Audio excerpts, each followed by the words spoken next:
Students, आज अपन खंडित श्रेणी में समांतर माध्य ज्ञात कर रहे हैं। यानी मैंने आपको एक तो बताया था असमूहित आंकड़े और दूसरे हैं समूहित आंकड़े। यानी समूहित आंकड़ों में आपको एक तो x यानी एक चर दिया होता है और उसके साथ एक बारंबारता दी जाती है, आवृत्ति जिसको बोलते हैं। जैसे ये क्वेश्चन दे रखा है वर्ग मीटर 100, 200, 300। यहाँ भूखंडों की संख्या दे रखी है 200, 50 और 10, यानी ये f दे रखा है और ये x दे रखा है। तो इसको अपन को ज्ञात करना है। खंडित श्रेणी इसी को ही बोलते हैं जिसमें एक तो x हो और दूसरा f हो उसमें। तो खंडित श्रेणी यानी समूहित आंकड़ों में समांतर माध्य। इस खंडित श्रेणी के अंतर्गत समांतर माध्य ज्ञात करना है अपन को कौन कौन सी रीति के द्वारा। एक तो प्रत्यक्ष रीति के द्वारा, लघु रीति के द्वारा, पद विचलन के द्वारा ज्ञात करेंगे। तो एक उदाहरण दिया हुआ है, एक आवासीय कॉलोनी में भूखंड केवल 3 आकारों में मिलते हैं, यानी वर्ग मीटर है 100 मीटर के, 200 मीटर के और 300 मीटर के हैं। और भूखंडों की जो संख्या है 100 मीटर में कितनी है 200, 200 मीटर में है 50 और 300 मीटर के जो मकान हैं उनमें है 10।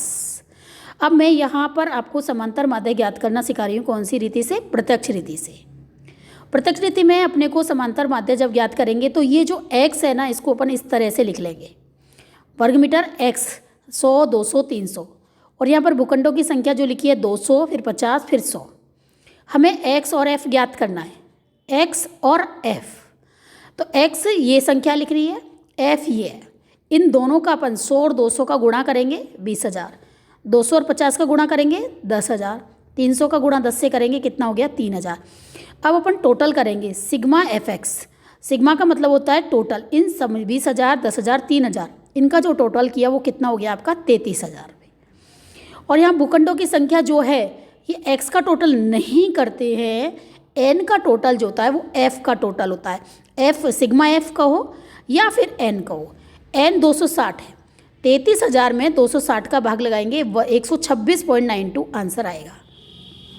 तो समांतर माध्य x बार ज्ञात करने का सूत्र है सिग्मा fx अपॉन n। 33,000 में 260 का भाग लगाएंगे तो 126.92 आंसर आएगा। ये आपने प्रत्यक्ष रीति के द्वारा समांतर माध्य ज्ञात किया है। इसी सवाल को मैं आपको लघु रीति के द्वारा ज्ञात करना सिखाती हूँ। तो इसी प्रश्न को यदि अपन लघु रीति के द्वारा ज्ञात करते हैं तो ये वर्ग मीटर है 100, 200, 300। भूखंडों की संख्या है 200, 50, फिर 10। इसमें अपन को a बराबर किसी भी, ये याद रखना है, जो a ज्ञात करते हैं वो x में से ज्ञात करते हैं। कोई भी संख्या को मान सकते हो आप, 100 को, 200 को, 300 को, वो a है। और इस x में से a को घटाते हैं, ये x होता है वर्ग मीटर, क्योंकि इसी में से हमने a ज्ञात किया है और x में से a घटाएंगे तो क्या ज्ञात होता है d ज्ञात होता है। अब इस 100 में से x माइनस a बराबर d, तो 100 माइनस 100 इज इक्वल टू 0। 200 यानी ये 200 है और 200 में से अपन को क्या घटाना है 100 को घटाना है, कितना आया 100। 300 ये वाली संख्या 300 है, इस 300 में से 100 को घटाएंगे कितना आया 200। अब अपन FD ज्ञात करेंगे। ये F है, भूखंडों की संख्या F है और ये D है। तो 200 का गुणा किससे करेंगे, 0 से करेंगे 0 आएगा।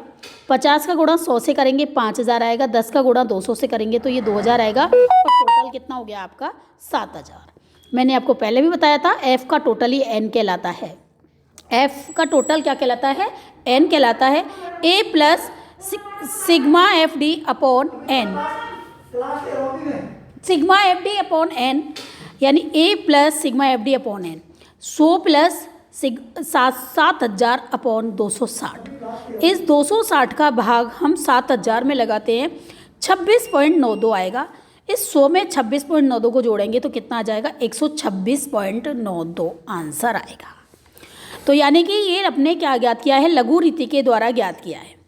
अब इसी क्वेश्चन को यदि मैं पद विचलन के द्वारा ज्ञात करूँ तो पद विचलन में हमने जो ये d ज्ञात किया था, इस d में हम इस वर्ग अंतराल में, मतलब इसमें और इसमें कितने का अंतर है 100 का, तो ये i होता है। जो अंतराल होता है वो i है, उस i का भाग लगाएंगे। तो इसी क्वेश्चन को जो हमने लघु रीति के द्वारा किया है, इसको मैं अभी पद विचलन के द्वारा भी ज्ञात करके बताती हूँ।